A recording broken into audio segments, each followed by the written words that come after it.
Tung Desem Waringin, pelatih sukses nomor 1 di Indonesia versi majalah marketing. Pembicara terbaik di Indonesia versi majalah marketing. The most powerful people and ideas in business in Indonesia versi majalah SWA. Financial Revolution Series. Bagaimana membuat peternakan uang? Sebelum saya mulai, saya mau tanya dulu. Enak mana? Punya peternakan uang atau peternakan kambing? Tolong dijawab. Enak mana? Kalau jawaban Anda tentu lebih enak peternakan uang. Ada yang salah. Sekarang begini, kalau Bapak Ibu datang di tempat saya, kemudian di samping rumah kanan saya kasih duit 100.000, di samping kiri saya kasih duit 5.000 rupiah. Mana yang Bapak Ibu ambil? Nah, kalau jawabannya 100.000, salah. Yang benar adalah dua-duanya. Sebelum saya mulai bagaimana kita mempunyai peternakan uang, kita harus sadar terlebih dahulu bahwa kita masih punya keyakinan-keyakinan yang salah, money blueprint yang salah yang harus kita rubah. Orang yang kaya pakai kata-kata dan, orang yang miskin pakai atau. Pilih mana? Anda kaya tapi tidak bahagia atau miskin tapi bahagia? Pilih mana? Betul, Anda boleh milih kaya tapi bahagia. Betul, dahsyat sekali gitu ya. Rekan saya yang baru rekaman di sini ngomong, aduh, pasti pilih kaya dan bahagia. Betul. Sekarang saya mau tanya lagi, pilih mana? Kaya tapi mati muda atau miskin panjang umur? Kita bisa pilih yang baik, kaya dan panjang umur. Kelemahannya orang miskin, lebih baik aku miskin tapi kan aku bahagia. Lu kalau boleh milih, kenapa Anda tidak boleh milih kaya dan bahagia? Itu kita pilihan. Jadi orang kaya pakai kata dan. Nah, sekarang saya mau tanya sekali lagi. Pilih mana? Uang yang 100.000 atau uang yang 5.000? Dua-duanya. Boleh kok, kita boleh milih dua-duanya. Ambil dua-duanya. Boleh toh. Selama sama menguntungkan, kenapa tidak? Sekarang saya ulangi lagi pertanyaannya. Pilih mana? Punya peternakan uang atau peternakan kambing? Dua-duanya, betul sekali. Kalau sama-sama menguntungkan, pilih dua-duanya. Ini strategi keyakinannya orang yang benar. Oke, sekarang tolong berdiri. Sekarang semua yang mendengarkan berdiri, kecuali yang duduk di mobil lagi nyetir tidak bisa berdiri, ya tidak usah berdiri, duduk tegak aja gitu ya. Semua berdiri, yang mendengarkan berdiri. Tolong pegang tangan di hati, ikutin kata-kata saya. Mulai hari ini. Oke, tangan di hati, kita mau mulai programming ke bawah sadar kita. Oke, tangan di hati, tangan kanan dipegang di hati Anda, tangan kiri juga pegang di hati. Ikutin kata-kata saya. Mulai hari ini, saya tahu, orang miskin pakai kata atau, orang kaya pakai kata dan saya adalah orang kaya, dan untuk itu, saya pilih menggunakan kata-kata dan. Saya pilih menjadi kaya dan bahagia. Saya pilih menjadi kaya dan sehat. Saya memilih kaya dan panjang umur. Saya pilih kaya dengan berat badan tubuh yang langsing, yang ideal. Saya pilih kaya dan keluarga harmonis. Saya pilih kaya dan mempunyai anak-anak yang sukses serta berbakti kepada orang tua. Saya pilih kaya dan seksnya kuat. Boleh, apapun yang Anda mauin, biar komplit semuanya boleh aja gitu ya. Setelah pegang tangan di hati dan Anda ngomong seperti itu, pegang tangan kanan Anda ke dahi Anda, ikutin kata-kata saya. Ini adalah pemikiran triliuner saya. Yes, nah silakan duduk lagi, mari kita dengarkan. Atau Anda boleh sambil berdiri, sambil gerak juga boleh dengarkan gitu ya. Untuk mempunyai peternakan uang, kita butuh punya strategi dan keyakinan yang benar. Sekali lagi, dua hal yang selalu kita butuh, strategi dan keyakinan yang benar. Keyakinan itu sendiri 80%, strategi 20%. Setelah Anda di CD bagaimana uang mengejar kita, sudah mulai merubah keyakinan-keyakinan yang salah, money blueprint yang salah, success blueprint yang salah, dan kemudian sudah mulai dirubah jadi yang benar dan yang lebih baik. Nah, sekarang kita akan ngomong tentang strategi dan keyakinan bagaimana mempunyai peternakan uang. Strategi bagaimana punya peternakan uang sebetulnya hanya ada 3. Sekali lagi, ada berapa? 3. Oke, selalu dijawab. Kalau Anda menjawab, ikut menjawab sambil mendengarkan begini, Anda akan jauh lebih segar dengerinnya, tidak sempat ngalamun, dan Anda akan mendapatkan manfaat yang lebih banyak daripada hanya mendengarkan lula. Ketika Anda kaget ditanya, ngetes kan bahaya. Jadi lebih baik benar-benar mari kita dengarkan dengan cara aktif. Ketika saya minta dijawab, tolong suarakan jawaban Anda. Jadi ada 3 hal strategi bagaimana punya peternakan uang. 1 adalah dengan menunda kesenangan. Sekali lagi, 1 adalah menunda apa? Kesenangan. Yes, betul sekali. Yang kedua adalah melakukan aset alokasi. Yang kedua adalah melakukan apa? Aset alokasi. Maksudnya apa? Nanti akan saya jelaskan lebih detail lagi. Yang ketiga, kita melakukan alokasi kesenangan. Yang ketiga, melakukan apa? Yes, alokasi kesenangan. Nah, sekarang kita akan jelaskan satu persatu. Menunda kesenangan. Ini ada cerita. Ada anak-anak umur 5-6 tahun dites dari satu fakultas psikologi yang sangat-sangat top di luar negeri. Mereka dites dikasih permen coklat. Dikasih permen coklat di depannya, diomongin. Anak-anak, adik-adik, kalau Anda mau coklatnya sudah milik Anda, boleh dimakan. Tapi kalau adik-adik mau menunda, menunggu om akan masuk di dalam ruangan, entah 15 menit, 20 menit, atau 30 menit, om tidak tahu. Tapi kalau om keluar ternyata coklatnya masih ada, nanti akan om tambahin coklatnya 1 lagi. Yang menarik, apakah mereka yang menunggu? Yang menarik begini, ada yang makan, ada yang menunggu. Ternyata yang menunggu, mereka juga tetap bahagia. Walaupun mereka menunda kesenangan, mereka tetap bahagia. Mereka tidak melihat coklatnya terus kemudian keluar air liurnya. Aduh, kepingin sekali. Enggak. Mereka tetap tenang-tenang, mereka bisa nyanyi-nyanyi, main pesawat terbang, main begini. Dan mereka tetap bahagia dalam waktu menunda kesenangan dan menunggu untuk mendapatkan coklat yang berikutnya. Ini. Dan kemudian, ada yang menunggu, ada yang langsung dimakan. Kemudian setelah mendapatkan coklat, begitu dibuka 30 menit kemudian, wow, ini ada yang masih banyak coklatnya. Ini masih ada 1 coklatnya nih, tambahin om 1 lagi, coklat. Penelitian dilanjutkan sampai 30 tahun kemudian. Yang paling menarik ini, setelah mereka umur 35-36, setelah diteliti, ternyata anak-anak yang dari kecil umur 5-6 tahun sudah belajar menunda kesenangan untuk mendapatkan kesenangan yang lebih besar berikutnya, ternyata sekolahnya nilainya rata-rata jauh lebih baik dibanding yang tidak mampu menunda kesenangan. Jadi karyawan, ternyata mereka yang karyawan, sama-sama karyawan, jabatannya lebih besar, kemudian gajinya lebih besar, posisinya lebih baik dibanding karyawan yang tadinya pada waktu umur 5-6 tahun, mereka tidak mampu menunda kesenangan. Yang kalau jadi bisnismen, sudah pasti mereka bisnisnya lebih sukses. Yang jelas, anak-anak yang mampu menunda kesenangan, mereka sudah lebih sukses berkarir, mereka lebih sukses berbisnis, dan mereka lebih kaya. Ini pelajaran menariknya.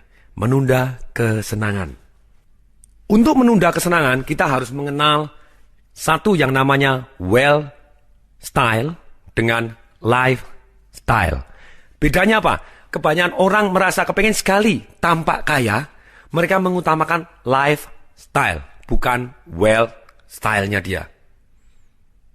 Ketika orang mengutamakan lifestyle, dia pada waktu gaji meningkat, dia langsung ganti handphone. Handphonenya dikecilin lagi, lebih kecil, lebih mahal.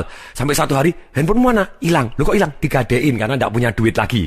Nah, ketika gajinya tambah besar lagi, mulai nyicil sepeda motor supaya tampak keren. Kemudian gajinya lebih gede lagi, pangkatnya lebih gede, mulai nyicil mobil supaya lebih keren. Saya sudah jadi direktur, mobilnya juga harus minimal Accord dong gitu ya. Accord kurang keren, sudah jadi presiden, nyicil dulu Mercedes-Benz gitu. Itu namanya lifestyle. Rumahnya kecil, harus rumahnya diganti yang lebih besar. Lebih besar lagi ada kolam renang, pembantunya 1 kurang, 3, 4, segala macam. Anaknya sudah 5, ya sudah, mobilnya harus 3, 4. Nah, mereka itu adalah lifestyle. Lifestyle itu apa sih bedanya dengan wealth style? Lifestyle itu adalah Anda mengeluarkan uang dan dari pengeluaran Anda terpaksa Anda keluar uang yang lebih berikutnya lagi. Misalnya Anda beli rumah, ya Anda harus membiayai pajaknya, PBB-nya lebih tinggi. Beli mobil, harus pergi ke bengkel, harus beli bensin. Yang jelas Anda terpaksa harus mengeluarkan uang lebih banyak. Itu yang namanya lifestyle. Nah, ada juga yang namanya wealth style.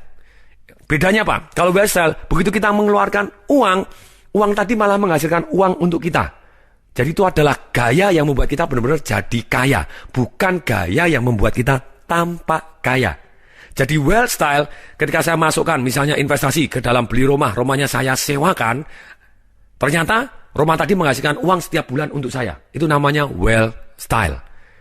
Saya buka bisnis-bisnis, saya investasi misalnya di reksadana ataupun di saham yang ada capital gain juga, kemudian ada juga pembagian dividen, ada royaltinya, pembagian keuntungan. Nah, itu adalah wealth style. Ada orang tanya, Pak, kalau menunda kesenangan itu maksudnya yang bagaimana? Maksudnya kita menunda lifestyle-nya terlebih dahulu. Boleh nggak kita punya Mercy? Boleh, kenapa tidak? Begitu ya. Tahun 2005 ketika istri saya ulang tahun, itu saya kasih hadiah Mercy E-Class dengan peleknya 19 inch gitu ya. Ketika tahun 2006 ulang tahun, saya kasih jam Rolex 11.000 euro, terus kemudian ada jam Cartier juga, kemudian kita tour honeymoon lagi ke Eropa sana gitu ya, 20 hari. Terus kemudian juga tahun 2007, pada waktu ulang tahun, saya berikan Mercy SLK Sport gitu ya, jadi yang kabriolet 2 pintu bisa dibuka. Boleh aja, kenapa tidak gitu ya. Itu lifestyle. Tapi tunggu dulu sampai wealth style Anda cukup membiayai lifestyle Anda. Ini maksudnya menunda kesenangan. Jadi 3 prinsip menunda kesenangan yang sederhana. 1, yang terbaik adalah kita menunggu sampai kita mempunyai wealth style atau passive income yang cukup untuk membayar atau mencicil barang-barang konsumtif kita. Jadi yang kerja bukan aktif income kita, tapi pasif income kita. Jadi pasif income kita lah yang akan membayarin gaya hidup kita atau lifestyle kita. Itu yang terbaik. Yang kedua, kita harus menunggu sampai kita mempunyai uang minimal 10 kali lebih besar daripada barang lifestyle yang kita inginkan, baru kemudian kita membeli barang tersebut secara tunai. Jadi kalau misalnya mau beli BMW senilai 500 juta, ya tunggu dulu Anda minimal punya 5M baru beli BMW 500 juta. Itu prinsip kedua, 10 kali lipat baru Anda beli. Jadi Anda tenang, induknya tidak ikut dijual gitu ya. Kemudian berikutnya, prinsip yang ketiga, menunda kesenangan, yaitu kita menurunkan kesenangannya tapi tetap senang. Contohnya, misalnya kita mampu beli BMW seri 7, ya sudahlah kita beli yang seri 5. Mampu beli yang terbaru, ya sudahlah beli yang second. Tetap lifestyle ini bisa dibiayain dengan cara itu. Tapi saran saya, yang pertama yang terbaik, yaitu tunggu sampai passive income kita atau wealth style kita, di mana investasi kita, passive business income kita, royalti yang kita dapatkan, ternak duit kita, benar-benar menghasilkan uang yang bisa membiayai gaya hidup kita. Kita lebih tenang. Misalnya Anda beli Mercedes-Benz seri Sport, sudah pasti begitu buka pintu pertama kali, itu turun 200 juta. Besoknya buka lagi kedua kali, turun 10 juta. 3 kali 10 juta. Setiap buka turun 10 juta, 5 juta, turun terus gitu ya. Nah itulah. Jadi kalau Anda dari aktif income, apalagi Anda sampai utang-utang untuk gaya duluan, apa yang terjadi? Anda sakit hati. Begitu dijual Anda sakit hati. Bayar bunganya begitu besarnya, dijual begitu murahnya gitu ya. Itu sungguh menyedihkan itu. Memang ada beberapa level konsumtif gitu ya. Ada level konsumtif yang paling jelek tadi. Kalau ini tadi prinsipnya kita harus menunda kesenangan tadi adalah tunggu sampai pasif income-nya. Yang pertama, yang kedua ya kita punya 10 kali lipat kita berikan tunai.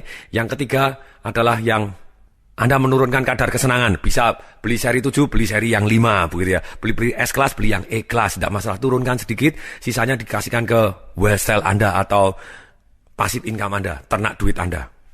Nah, yang paling jelek, yaitu yang level keempat, yang paling jelek untuk ceritanya prinsip menunda kesenangan ini bukan menunda kesenangan lagi, tapi Anda memajukan kesenangan. Ini yang paling parah. Rata-rata orang di Indonesia, kalau saya tidak boleh ngomong 80%, ya sudahlah 50%. Padahal saya yakin lebih dari atas 80%. Apa yang dilakukan? Mereka utang duluan untuk menikmati kenikmatan jangka pendek, jangka panjangnya sengsara setengah mati. Mereka nyicil A, nyicil B, nyicil C, nyicil D untuk dinikmatin, untuk gaya, kelihatannya tampangnya tampang kaya, tapi utangnya, tagihannya gagak karu-karuan. Tagihan kartu kreditnya ada 8, masing-masing satunya sudah mentok semua, 20 juta, 160 juta, dituntut sana, digugat sini, diributin, penagihan, digembrongin, ditongkrongin, ditagih. Hidupnya tidak nikmat karena dia bukan menunda kesenangan tapi malah memajukan kesenangan. Itu yang paling parah gitu ya. Jadi saran saya, please deh, kita lebih baik sabar dulu. Boleh nggak senang-senang? Boleh. Pada waktu saya mulai ngajar Financial Revolution di awal-awal karir saya naik mobil Panther Miyabi, warnanya ungu, tahun 95, 96 gitu ya. Penyok depan, penyok atas, penyok bawah. Kadang hujan gitu saya harus basah kuyup karena wipernya mati, jadi tangannya harus jadi wiper keluar gitu baru bisa terang, takut nabrak begitu ya. Tapi apa yang terjadi? Tetap saya tidak jual. Ketika saya ngasih seminar-seminar tentang bagaimana jadi kaya dengan cepat dan aman seperti begitu, orang tanya, wah ngajar bagaimana jadi kaya, ternyata naik mobilnya Panther penyok, warnanya ungu lagi. Dia belum tahu rahasia satu lagi, bukan punyanya lagi. Ternyata pinjaman dari adik saya, jadi saya sendiri tidak punya mobil. Tapi saya punya prinsip, terserah, saya mau benar-benar kaya kok, bukan tampak kaya. Bukan lifestyle-nya yang gayanya doang, enggak, tapi punya well style yang menunjang kita jadi kaya. Nah, untuk menunda kesenangan ini butuh disiplin. Setelah saya cukup disiplin, makanya hari ini saya nikmatin benar istilahnya well style saya. Sedemikian sehingga well style saya cukup membiayai sedemikian sehingga well style saya cukup untuk membiayai lifestyle saya. Kemudian strategi kedua untuk bagaimana mempunyai peternakan uang. Kalau yang pertama adalah strateginya menunda kesenangan, yang kedua adalah melakukan satu yang namanya aset alokasi. Aset alokasi ini kita memanfaatkan satu yang namanya pilihan investasi yang tepat. Kemudian yang kedua, adanya uang yang kita sisihkan dari menunda kesenangan sana. Yang ketiga, adanya faktor bunga berbunga yang digulungkan terus-menerus.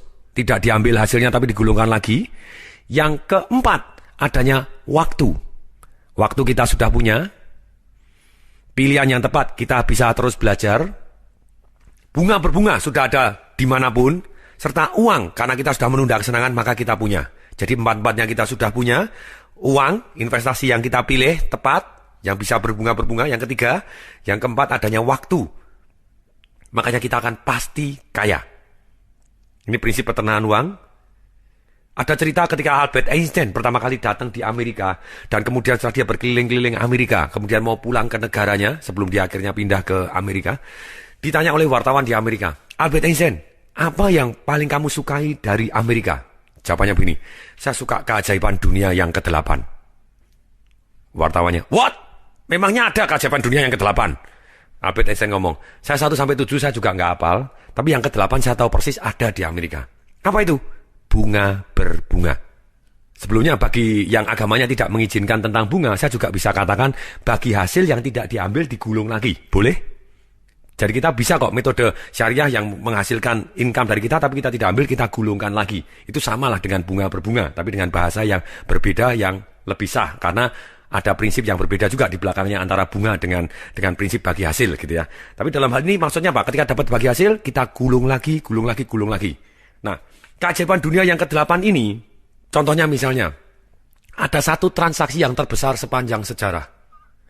Pulau Manhattan, yang di tempatnya ada New York, ada patung Liberty, ada Wall Street gitu ya. Yang sekarang ini adalah tempat New York, yang dimana ada Empire State Building, ada Wall Street, ada Times Square, Rockefeller Center, Trump Tower, dan semuanya tadi. Pada waktu itu, Pulau Manhattan di tahun 1626 masih kosong.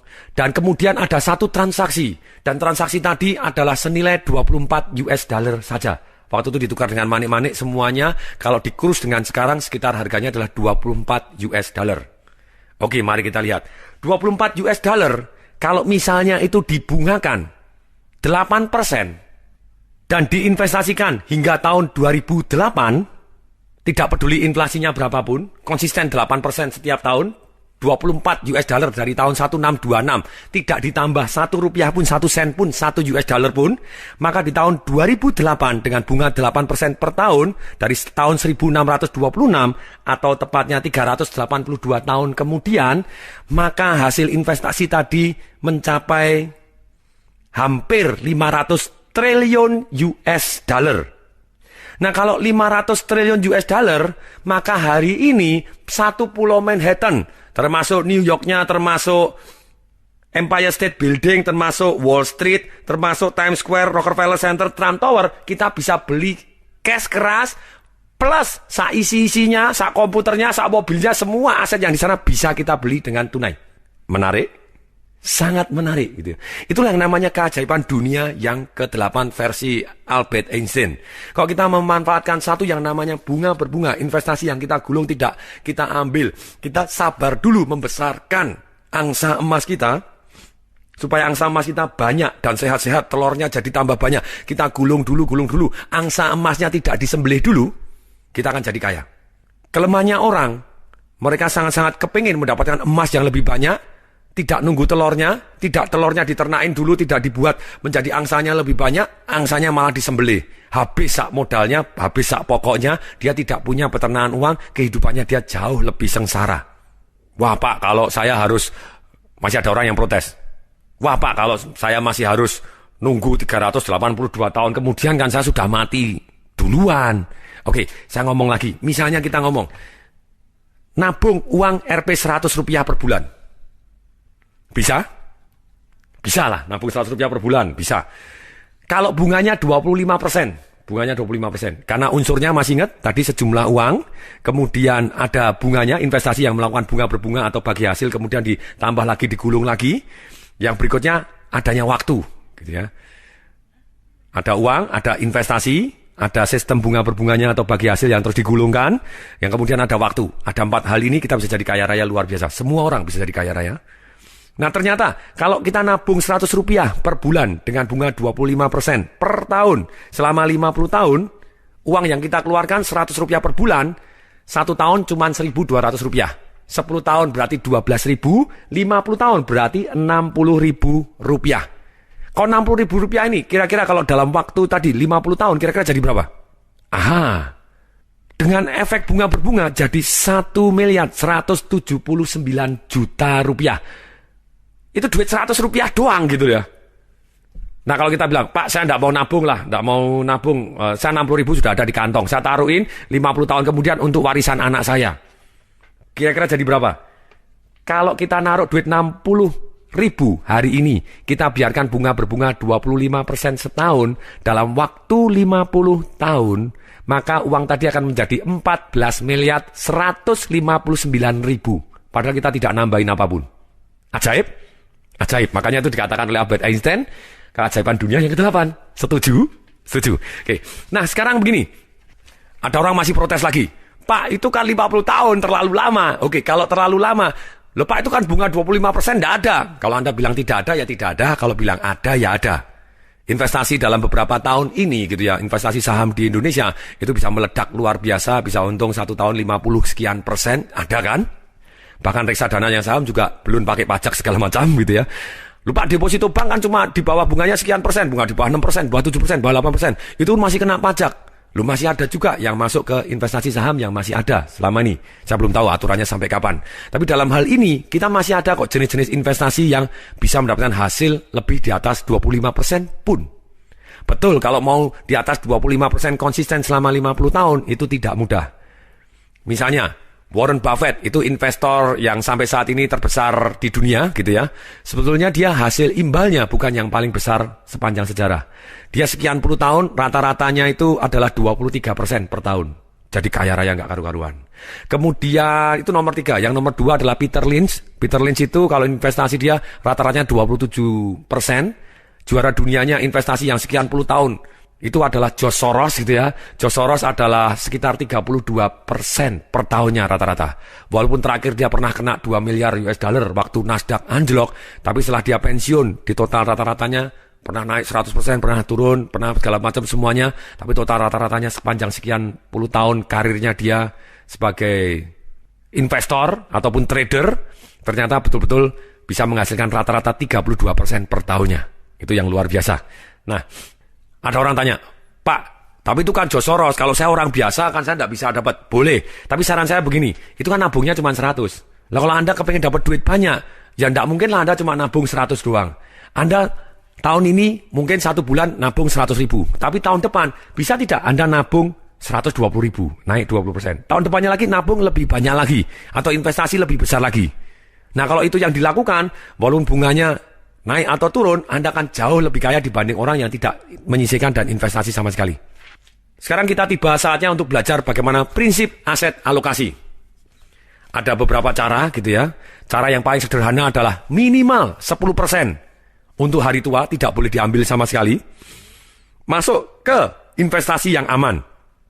Ciri-cirinya aman itu adalah kemungkinan hasilnya 95% ke atas dan tingkat returnnya biasanya di bawah 15%. Biasanya gitu ya. Maksudnya misalnya kita deposito, ya itu termasuk aman lah. Deposito di bank pemerintah termasuk aman. Reksadana, obligasi, surat-surat berharga pemerintah juga termasuk aman. Itu gitu ya. Kecuali negaranya bangkrut atau ganti sistem atau duitnya dirampok semua, dinasionalisasi, tidak boleh diambil, ya tetap ada resikonya.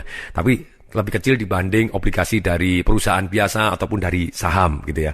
Nah ini masuk ke yang aman, tapi tidak boleh diambil sama sekali. Minimal 10% masuk yang aman tadi. Investasi emas, ya bagus juga. Tapi emas bisa naik, bisa turun juga. Tidak ada hasilnya, hanya capital gain doang kalau hasil. Tapi sangat-sangat bagus juga emas gitu ya. Termasuk satu yang aman, tidak boleh diambil, nanti baru diinvestasikan ke yang ada bunga berbunganya. Nah kalau bisa sih masukkan yang ada bunga berbunganya, itu minimal 10%, itu yang paling sederhana untuk hari tua. Yang kedua, minimal 20% untuk cadangan. Atau kalau saya, misalnya begini, atau orang yang punya hutang, minimal 20% untuk bayar hutang terlebih dahulu. Kalau hutang sudah selesai, 20% ini dicadangkan sampai 5-6 bulan gaji. Supaya apa? Kita punya cadangan 5-6 bulan gaji. If something happen, genteng bocor, segala macam, kita tidak perlu ngambil tabungan hari tua. Tapi ada dari cadangan. Jadi cadangan. Sakit bisa untuk cadangan juga. Semuanya ada dari untuk cadangan. Nah, kemudian apabila cadangan 5-6 bulan sudah selesai, 20% ini kita alokasikan untuk investasi yang tumbuh. Maunya tumbuh apa? Rada selebor sedikit boleh, rada edan sedikit boleh. Lupa, if something happen bagaimana? If something happen negatif yang terjadi, tidak apa-apa. Karena kita masih ada 10% yang hari tua yang aman, tidak boleh diambil sama sekali. Oke, itu prinsip yang gampang. Sisanya 70% maksimal. Kalau saya bilang maksimal lebih boleh? Tidak boleh. Tolong dijawab. Boleh atau tidak? Tidak boleh. Maksimal 70% berarti maksimal gitu ya. Kurang boleh, kalau lebih mah tidak boleh. Itu silakan dihabiskan untuk biaya sehari-hari. Kalau yang mau lebih canggih lagi, yang sophisticated istilahnya, maksudnya sophisticated, itu tergantung usia kita. Maksudnya tergantung usia kita itu, misalnya begini, kalau di buku Financial Revolution saya, itu saya bahas dengan sangat-sangat detail. Di halaman 132, atau kalau edisi baru bisa jadi berubah, aset alokasi, kami kasih contoh misalnya. Untuk investasi, kita tergantung dari kategori umur kita, dan tergantung dari kategori keberanian kita berinvestasi. Contohnya, umur 20-30. Kalau kita termasuk orang yang berani, saya adalah orang yang agresif, tipe investasinya, umur 20-30, mestinya Anda alokasikan kepada yang aman 20%, yang moderat, alokasi yang moderat. Maksudnya apa moderat? Moderat itu adalah bunganya atau hasilnya adalah 15% sampai 100% per tahun, dengan tingkat kepastian hasil antara 70 sampai 95%. Nah itu yang moderat. Nah kalau yang cepat atau agresif, jadi kita agresif, investasinya tetap ada yang aman, ada yang moderat, ada yang cepat atau agresif. Maksudnya apa agresif? Agresif itu adalah bunga atau hasilnya imbal baliknya di atas 100% dengan tingkat kemungkinan berhasil di bawah 70%. Itu termasuk kita berarti agresif, gitu ya. Nah, sekarang jadi kalau kita umur 20-30, kita kategori orang yang berani atau orang yang agresif, investasi kita yang aman taruh 20%, yang moderat 40%, yang agresif atau yang investasi yang tumbuh cepat dengan segala risikonya 40% juga. Itu contohnya. Kemudian misalnya kita umur 30-40. Kita kategorinya adalah moderat orangnya. Kalau kita kategori orang yang moderat atau orang yang tidak konservatif, tidak agresif, tapi orang yang berada di tengah, moderat. Makanya jenis investasi yang harus kita pilih, 40% masuk yang aman, 30% masuk yang sedang, 30% masuk yang agresif atau yang cepat. Nah tergantung umur kita juga. Misalnya kita sudah umur 60 tahun. Nah kalau misalnya umur 60 tahun, kalau kita kategori konservatif, tinggal 60 tadi ditambah 10%. Kalau kita konservatif berarti 70%. Kalau umurnya 60, 7% masuk yang aman, 15% masuk yang sedang, 15% masuk yang cepat atau yang agresif. Kenapa? Karena kembali lagi, hukum alam tidak bisa diingkarin. Manusia semakin umur itu berarti kemungkinannya, maksudnya begini, kalau saya umur 30 tahun, kenapa saya boleh ambil risiko yang lebih besar dibanding orang yang umur 39? Atau kalau saya umur 39, kenapa saya boleh ambil risiko yang lebih besar dibanding orang yang umur 89 misalnya itu. Karena kalau saya belum berhasil, saya masih cukup umur atau cukup waktu untuk memperbaiki. Tapi kalau umur 89, terus kemudian mendadak bangkrut, misalnya ada satu yang namanya Charles Schwab. Charles Schwab itu adalah yang Presiden Direktur Bethlehem Steel. Dia termasuk salah satu orang yang sangat kaya. Seumur hidupnya dia pernah mendapatkan hasil sekitar 600 juta US di tahun 1920-an sekian sampai 1930-40. Tapi apa yang jadi? Pada waktu dia tua, 5 tahun terakhir dalam hidupnya dia hidup dalam kemiskinan. Tidak punya sepeser pun, 1 sen pun, bahkan hidup dengan utang. Kenapa? Dia sudah cukup umur, dia ambil risiko yang besar, masuk ke saham, masuk ini segala macam, sampai utang segala macam, habis semua. Kalau kita cukup muda, edan sedikit boleh nggak? Boleh lah. Karena masih cukup muda. Kalau belum berhasil, masih cukup muda untuk mengulangi. Kalau sudah berhasil, masih cukup muda untuk menikmati. Tapi kalau kita sudah mulai umur, kita jenis investasinya, walaupun kita kategori agresif pun, kita harus taruh yang ke aman jauh lebih banyak dibanding yang berisiko. Waktu itu ada satu pemilik radio, waktu saya selesai ngasih talk show di radio, terus kemudian langsung saya berangkat seminar, dia nyusul. Nyari saya di ruangan siaran dadat, kemudian dia nyusul ke tempat saya seminar, nungguin sampai jam 8 malam selesai, kemudian dia ketemu Gus ngomong, terima kasih Pak Tung, saya dengerin siaran radio Anda, saya baru sadar, saya ini sudah umur 60 lebih ya. Ya bener ya Pak Tung ngomong, kalau orang punya duit 10 miliar, jadi 20 miliar, dia tidak tampak pintar, biasa-biasa aja, dan gaya hidupnya juga tidak berubah begitu banyak, sudah naik Mercy ya enggak berubah banyak lah. Tapi kalau 10 miliar jadi 0, tampak goblok setengah mati. Dan gaya hidupnya pasti berubah total. Saya ini mau buka, ini Pak Tung, saya mau investasi gede-gedean, tak taruh kan, saya mau utang. Saya pikir juga benar, saya sudah umur 60 sekian, hampir 70. Lah kalau saya taruh gini, tambah kaya juga, efeknya juga tak begitu banyak dengan gaya hidup saya. Tapi kalau kena semua, saya sengsara sekali tuanya nanti. Kalau butuh kesehatan, butuh apa, saya celaka. Oh terima kasih Pak Tung, terima kasih. Saya bilang, you are most welcome. Saya bilang gitu. Terima kasih kembali begitu ya. Saya senang sekali bisa bermanfaat untuk orang yang banyak. Jadi mulai hari ini, Bapak Ibu, please deh, Anda melakukan aset alokasi berdasarkan tingkat umur Anda. Nah, itu satu, yang tadi yang sederhana, yang kedua yang canggih, yang ketiga yang jalan tengah. Yang sekarang saya mulai ajarkan lebih daripada yang sederhana yang cuma 10, 20, 70 tadi, yaitu apa? Saya ajarkan sekarang yang terbaru adalah aset alokasi 1, minimal 10% untuk hari tua. Tidak boleh diambil sama sekali, digulungkan terus, cari yang bunga berbunga. Yang kedua, minimal 10% dialokasi dari income kita untuk pendidikan. Dikatakan oleh Benjamin Franklin, Bapak kemerdekaan, Bapak human right, pencipta anti petir di Amerika, orang yang sangat dihormatin di Amerika. Uang 100 US dollar di Amerika itu wajahnya Benjamin Franklin. Bukan George Washington yang presiden yang pertama, bukan Thomas Jefferson, bukan Bill Clinton juga bukan gitu ya. Tapi orang yang bukan presiden, dialah yang membantu mendirikan negara Amerika yang namanya Benjamin Franklin. Orang yang sangat dihormatin di Amerika, ditaruh di gambar mata uang yang paling besar di Amerika. Benjamin Franklin punya prinsip begini, dia cuma dia sekolah cuma berapa bulan gitu ya, cuma berapa bulan doang, tapi dia bisa pinter luar biasa, dia sukses luar biasa. Dia ngomong begini, 1 rupiah, kalau dia biasanya bahasanya $1 atau 1 sen, terserah gitu ya. 1 rupiah ditaruh di kepala kita, akan kembali ribuan kali, jutaan kali di kantong kita. Itu kata-kata Benjamin Franklin. Jadi saran saya, selain Anda prinsip untuk mengalokasikan untuk hari tua, please alokasikan untuk pendidikan. Beli buku, ikut seminar, beli CD audio, dengarkan. Ini, traktir orang-orang yang jauh lebih kaya dibanding Anda. Kita harus terus belajar. 10% adalah untuk pendidikan. Sekarang saya mau tanya, mana yang lebih menghasilkan uang? Leher ke atas atau leher ke bawah? Nah, ada yang malah menjawab leher ke bawah. Ada yang lebih jelas lagi pinggang ke bawah. Saya tidak ikut-ikut. Kalau Anda benar-benar pengen sukses, kalau kita betul bahwa kita benar-benar, kita percaya bahwa leher ke atas itu menghasilkan uang lebih banyak daripada leher ke bawah, saran saya, minimal 10% dari income Anda, please deh, taruh untuk mengisi leher ke atas Anda. Kemudian, alokasi yang ketiga, minimal 10% untuk cadangan investasi yang tumbuh. Tadi untuk cadangan investasi yang tumbuh. Kemudian, berikutnya yang keempat, minimal 10% untuk amal. Silakan, Anda boleh alokasi 5%, 3%, terserah.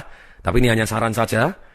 Dengan amal, uang kita mengalir kepada banyak orang, sekeliling kita juga ikut sejahtera, dan banyak orang yang tambah dahsyat, tambah makmur, karena Anda amal juga.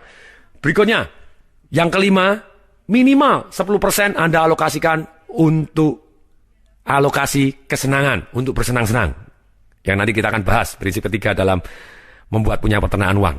Kemudian yang terakhir yang keenam, maksimal 50% boleh dihabiskan. Sekali lagi maksimal, lebih tidak boleh. Itu jadi lebih dahsyat lagi. Nah, kalau saya ngomong begini, banyak sekali orang yang punya keyakinan yang salah. Dia ngomong gimana? Oh, gaji saya kecil loh, income saya kecil loh. Mestinya saya harus kaya dulu, punya income yang besar, baru saya bisa menyisihkan untuk menabung. Saya bilang, pantasan kamu miskin. Ceritanya identik seperti orang yang gemuk ingin langsing. Dia ngomong gimana? Kalau dia pengen langsing, dia harus ngomong gini. Lah, disuruh diet, disuruh olahraga. Males saya kan berat nih olahraga. Nanti ya, saya nunggu kalau saya sudah langsing, baru saya mau olahraga, baru saya mau diet. Sama persis ketika orang kepengen kaya, kemudian dia ngomong, saya harus nunggu income saya besar dulu, nunggu kaya dulu, baru saya mau menyisihkan income saya. Percaya tidak, itu tidak akan pernah terjadi. Karena kaya itu sama sekali tidak tergantung berapa besar income Anda. Anda bisa income yang besar, tapi Anda tetap miskin. Saya beri contoh, Mike Tyson. Pernah dengar kata-kata Mike Tyson? Siapa dia? Penyanyi dangdut? Oke, tentu saja bukan gitu ya. Mike Tyson adalah petinju? Bukan. Mike Tyson bukan petinju. Mike Tyson adalah orang yang bangkrut. Seumur hidupnya dia mendapatkan uang 400 juta US atau 4.000 miliar. 4 triliun gitu ya. Satu orang dapat 4 triliun. Nah, ternyata baru umur 42 tahun dia sudah menyatakan bangkrut dan masih utang 36 juta US. Betul, dia ngaku saya masih punya rumah. Rumahnya totalnya paling 6 juta US, tapi dia utang 36 juta US. Berarti hari ini dia masih utang sekitar 300 miliar rupiah. Sekali lagi, besarnya income tidak sama dengan identik Anda bisa sama dengan kaya. No. Nah, prinsipnya begini.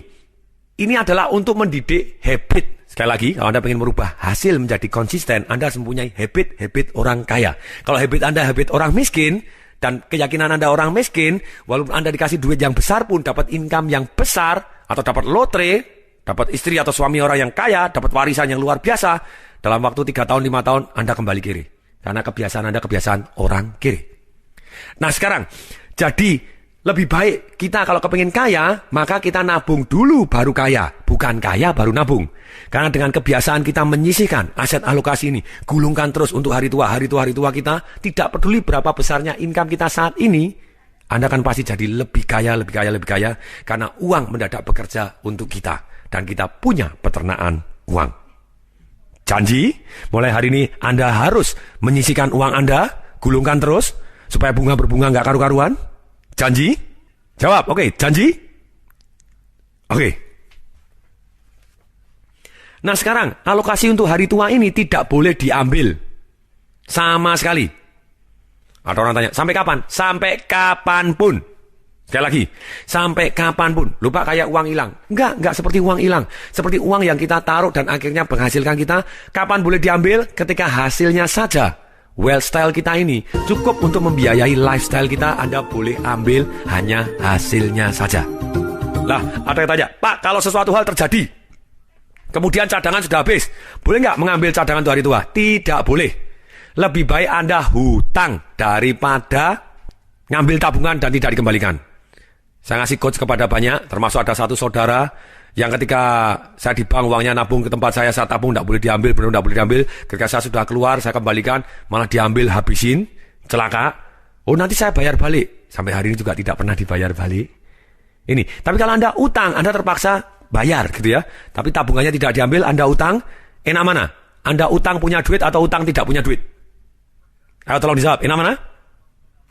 Betul, enak utang punya duit gitu ya. Kita tetap dengan giat, kita alokasi, tetap digulungkan terus, tidak boleh diambil. Kalau kepepet yang sampai cadangan habis, ya kita juga keluarkan untuk ini dari utang. Kemudian kita dari hasil berikutnya ke depan, baru kita sisihkan lagi 10% untuk hari tua, 20% untuk utang, silahkan. Jadi akhirnya lunas juga.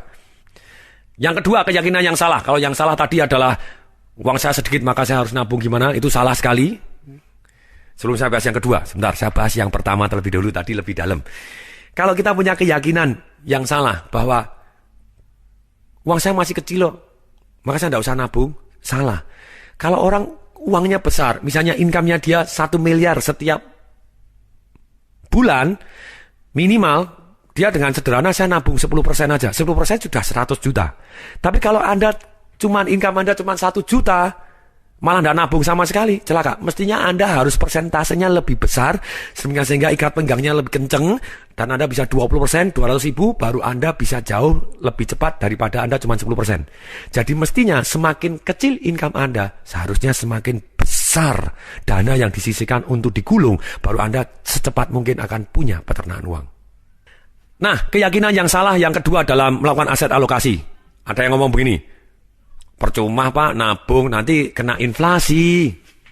Saya pernah memberikan presentasi pada waktu itu kepada Ibu Doktor penasehat ekonomi Indonesia dari satu universitas yang sangat-sangat terkenal gitu ya. Nah, kemudian waktu saya cerita, ini loh Bu, nabung duit sedikit, hasilnya bisa dahsyat luar biasa. Kemudian 100 rupiah pun bunga 25%, waktu itu bunganya sampai 72%, zaman bumi gonjang-ganjing tahun 97-98 ketika bunga naik luar biasa sampai 72% tadi. Saya bilang, Bu, nabung 100 rupiah aja, 25%, 50 tahun, jadi 1 miliar. Dia bilang, wow.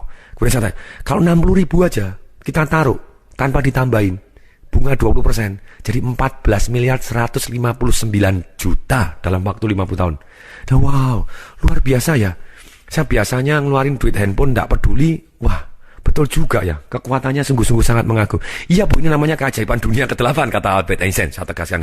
Kemudian dia bilang, sebentar Patung. Karena dia ahli ekonomi, doktor, dia ngomong gini, Patung sebentar, ada yang salah dari hitungan Anda belum mempertimbangkan inflasi. Saya ngomong gimana? Aduh Bu, nabung 100 rupiah aja ngitung inflasi lagi. Satu. Yang kedua Bu, enak mana? Inflasinya ribuan persen atau berapapun, enak mana? Dalam waktu 50 tahun Anda punya duit 14 miliar 159 juta atau tidak punya duit sama sekali.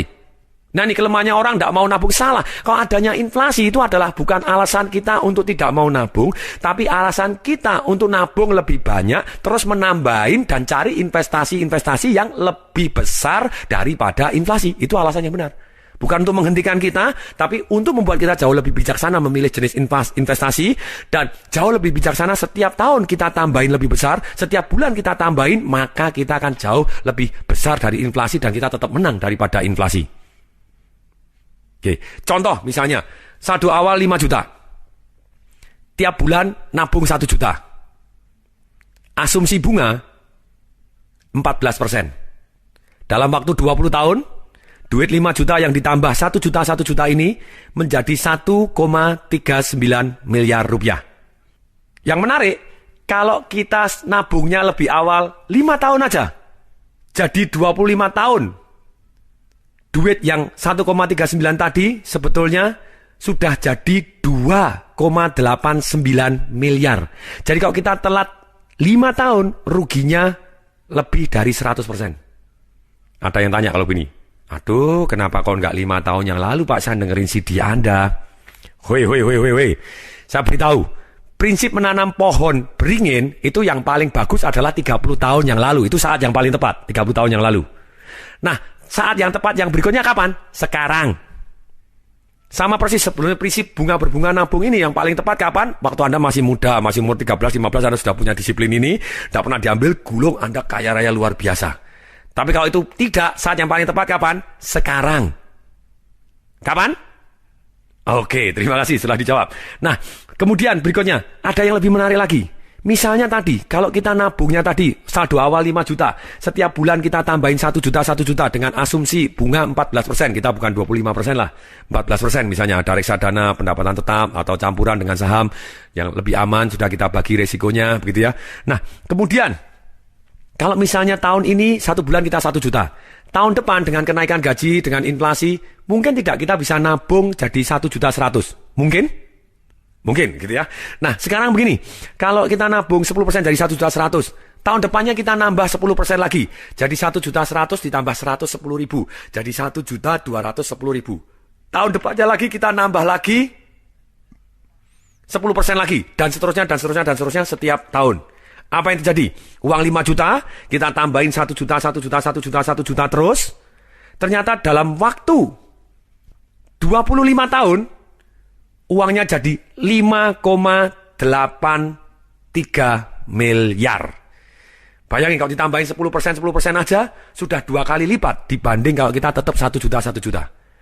Jadi, saran saya, karena inflasi, maka kita harus terus meningkatkan investasi kita lebih besar setiap tahunnya, maka kita akan menang dibanding inflasi.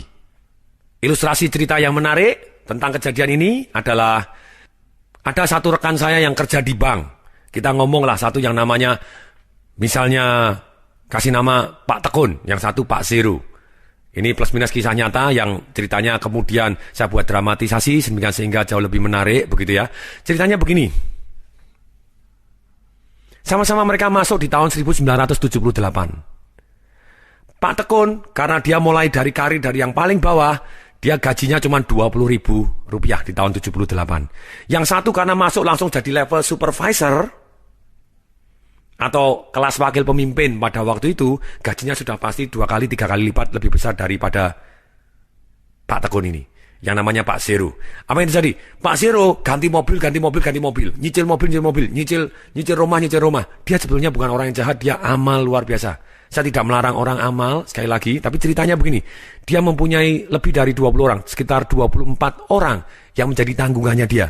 Dia punya kakak dari istrinya dia, kakaknya dia, kebetulan dua-duanya janda, wanita, dan punya anak 4, ada pembantu yang harus dia pelihara, kakaknya dia juga, yang laki tidak bisa kerja, dia bantu, semuanya bantu. Jadi dia satu orang menanggung beban 24 orang. Angkanya plus seperti itu. Nah, dia amal, dia baik. Dan apa yang terjadi, dia juga terus ganti mobil yang lebih baik, kemudian nyicil rumah lebih besar, dan utang-utang terus dengan bunga yang besar, tidak pernah menyisihkan untuk wealth style-nya, lifestyle dan amal, tidak apa-apa. Tapi ketika dia pensiun, ada kejadian yang menyedihkan. Dia beli franchise, tapi franchise-nya gagal total, uang franchise-nya habis, dia rumah tinggal 1, dia bilang aduh susah, rumahnya sekitar 1,2 M, udah utang 400 jutaan, terus kemudiannya sudahlah, dijual aja, dibayarkan utang, pindah ke rumah yang lebih kecil. Tapi waktu mau pindah rumah kecil, ada peluang bisnis, peluang investasi yang bunganya menghasilkan, wah lumayan ini, daripada saya belikan rumah, lebih baik saya ternakkan, saya bisa nyewa. Nggak taunya investasinya investasi bodong yang banyak sekali gitu, yang seperti yang terjadi di lingkungan Indonesia begitu banyaknya, bodong, nggak tahu ketahuan juntrungannya, kelihatannya bunganya besar, nggak ada, hilang juga, habis. Dia punya 4 anak, yang 1 sudah lulus, sudah mulai kerja, 3 masih sekolah, sungguh sedih akhirnya, dia nggak punya uang. Nah, yang satu, yang nama tadi Pak Zero, yang sekarang yang Pak Tekun, mulai dengan gaji 20.000, dia menyisihkan 10%. Dia nabung cuma 2.000. Tahun berikutnya gaji naik, karena 78 pernah terjadi agak gonjang-ganjing, dia naik jadi 30.000, dia tabung 3.000.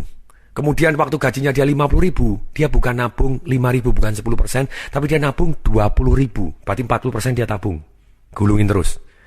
Menarik, di tahun 1982, 5 tahun kemudian, ketika itu, dia waktu mau menikah, dia sudah mempunyai satu tabungan yang luar biasa. Dia ngomong kepada saya, dia ngomong gini, Pak Tung, waktu tahun 82, saya sudah bisa beli rumah BTN, hanya dengan cicilannya dibayar oleh tabungan saya. Jadi angsurannya per bulan, itu ternyata dengan bunganya dari tabungannya dia selama 5 tahun yang digulung, itu ternyata cukup. Jadi masih surplus. Jadi dari pasif income-nya, dari wealth style-nya dia, dari investasinya, bisa membelikan dia rumah. Ini yang menarik. Terus kemudian dia menikah, dia bilang, wow, ini namanya double income. Double income, pengeluarannya 1. Dengan menikah, dia semakin menabung lagi lebih banyak. Dan kemudian ketika Pak Tekun pada waktu itu, rekan saya di bank tadi pada waktu bumi gonjang ganjing di tahun 1997-98. Kemudian bank kita itu tadi diambil alih oleh pemerintah. Dan kemudian pimpinan-pimpinan cabang pada stres semua. Wah pasti kita akan direkturnya diganti oleh dari pemerintah ini diganti. Nanti pimpinan cabang juga akan diganti. Dia dengan damai sejahtera. Oh, kalau saya diganti juga enggak apa-apa. Saya ini kan jadi pimpinan cabang cuman hobi. Loh, kok cuman hobi? Loh, Bapak punya income dari mana lagi? Loh, saya kan sudah punya peternakan. Ketika Pak Tekun ini ngomong bahwa dia sudah punya peternakan, kita semua heran. Kenapa heran? Karena kita sudah tahu bahwa dari dulu dia tidak pernah usaha apapun. Loh, mendadak bisa punya peternakan. Loh, peternakan apa Pak? Dia bilang, aku kan punya peternakan uang. Hasil bunganya aja lebih gede dari gajiku. Wow, dia tidak pernah mengeluarkan uangnya dari bank tadi. Dia melakukan satu investasi orang yang paling goblok yang pernah terjadi. Tapi ternyata hasil akhirnya dia termasuk orang yang salah satu yang paling pintar. Dia tidak pernah usaha, tidak pernah dagang, tidak pernah apa. Digulung doang. Dia hanya disiplin. Mengandalkan satu ilmu yang paling primitif yang tidak ada kalahnya, yaitu tekun. Makanya saya kasih nama Pak Tekun gitu ya. Nama samarannya itu dari Pak Tekun. Dan hitungannya begini. Pada waktu itu bunga naik, dia bilang, orang bingung investasi ini, beli dolar naik luar biasa. Saya masih goblok aja deh. Pokoknya saya masuk ke rupiah, tidak pernah saya tarik. Ya pokoknya saya gulung terus, saya tambahin terus. Tapi ngomong-ngomong ya, walaupun saya begini, dulu kalau saya mau beli penter, itu harus nunggu bunga 7 bulan. Sekarang walaupun penternya naik, tapi bunga naik luar biasa begini, harus nunggu 2 bulan doang. Harus nunggu 2 bulan doang. Sudah bisa beli mobil penter. Sudah kebayang, ternak duitnya dia lumayan. 2 bulan bisa beli mobil penter. Kemudian saya bandingkan, saya tanya kepada beliaunya, Pak, saya tanya, apa Anda tidak punya saudara yang Anda tanggung? Oh ya punya. Saya punya adik. Mohon maaf, ini kata-katanya plus minus seperti ini begitu ya, tidak dibuat-buat, yang ini tidak didramatisasi gitu ya, karena ini saya punya adik, itu SH Kemplung. Dia kata-katanya begitu. Loh kenapa Pak? Sorry loh, saya tahu kamu SH juga, saya juga SH gitu. Tapi bedanya dia SH Kemplung, saya SH singkatannya sarjana hebat gitu ya, SH-nya. Nah kemudian dia itu kerja tidak pernah berhasil, dikeluarkan terus. Saya modalin juga bangkrut terus. Ya sudah, ya tetap saya bantu sekarang. Lu bantunya gimana? Ya saya pensiun 1 bulan saya kasih sekian ratus ribu untuk hidup aja. Lu kalau dia pengen minta apa yang lain? Oh pernah, dia minta saya sepeda motor. Saya bilang, kalau minta sepeda motor beli sendiri, kerja sendiri enak aja. Tapi kalau cuma numpang hidup, saya berkewajiban untuk menghidupin dia. Tapi kalau dia mau gaya-gayaan, ya suruh kerja sendiri dong. Dan saya tetap nanggung. Oh oke. Anaknya dia kuliah apoteker gitu ya, sarjana farmasi. Kemudian saya tanya, Pak kalau anaknya misalnya kuliah nanti pada waktu lulus dia mau buka apotek, dimodalin nggak? Ya pasti dong anak saya. Lu diambil Pak? Ya enggak toh. Masa angsa emasnya disembelih? Enggak boleh. Angsa emas modalnya enggak boleh. Nanti nunggu hasilnya dulu, nunggu bunganya dulu. Kalau bunganya cukup dalam waktu mungkin 6 bulan atau 1 tahun cukup untuk modal, ya baru diambil dari hasilnya doang, dari hasil ternaknya doang.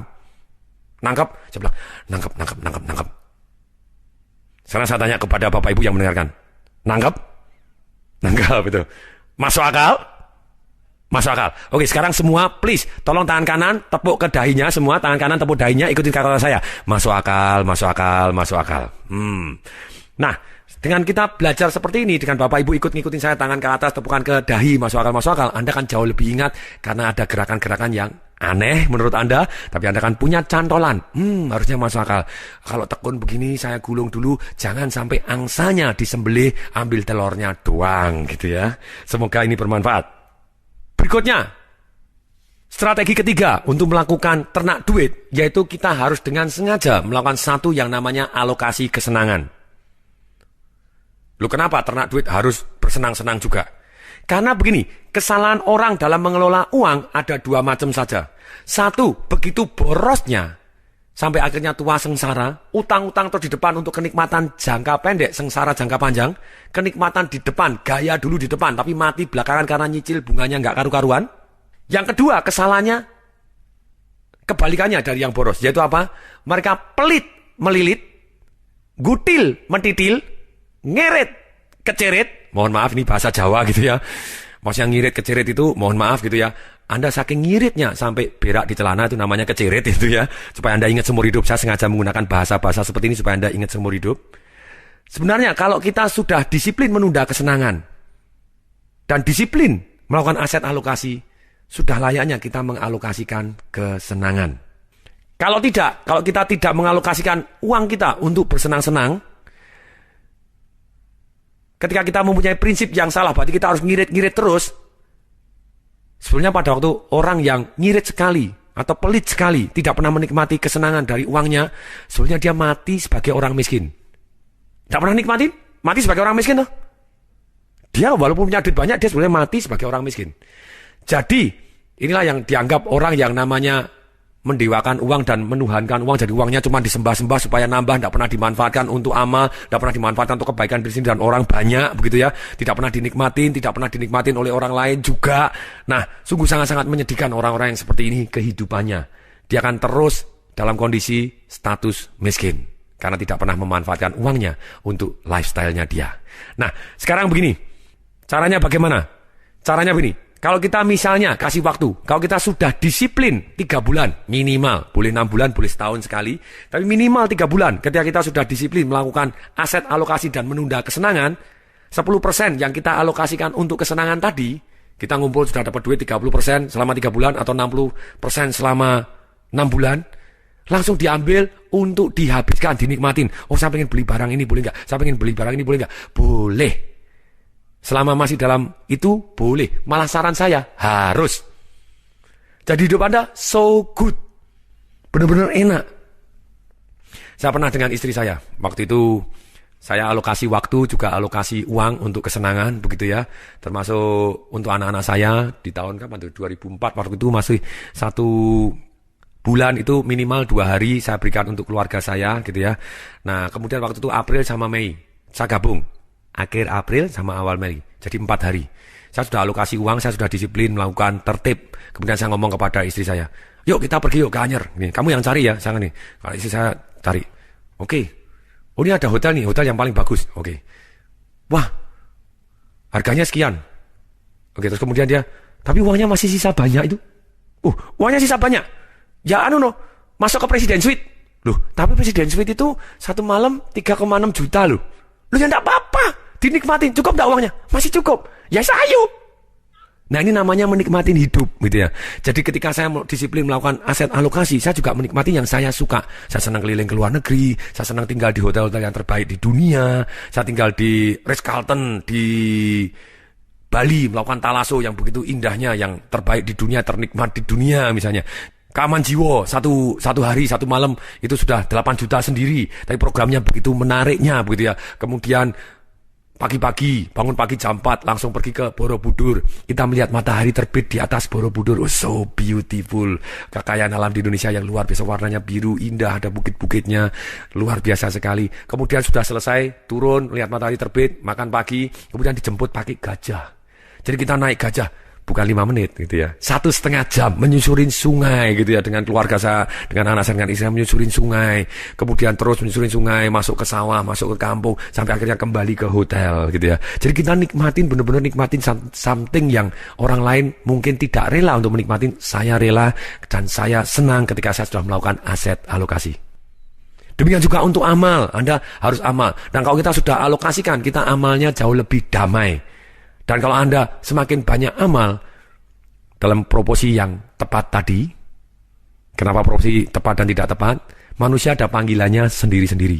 Kalau saran saya begini, loh Pak, boleh nggak saya kasih semua duit saya dan saya sampai gini? Saya bilang boleh, untuk amal boleh. Tapi saran saya satu, jangan kawin.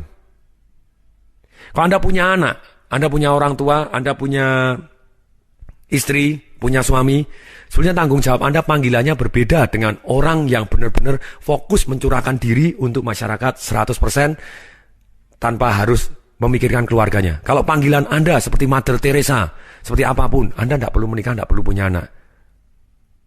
Anda boleh amal 100%, Anda boleh kok miskin, amal 100%, semuanya Anda kasihkan semua, selama itu adalah Anda menjadi tangan Tuhan dan menjadi inspirasi untuk orang banyak. Tapi problemnya, banyak sekali orang yang miskin bukan pilihan, kepepet. Sudah miskin bukan pilihan, kepepet. Utangan, sudah utangan, ngemplangan lagi. Itu celaka begitu ya.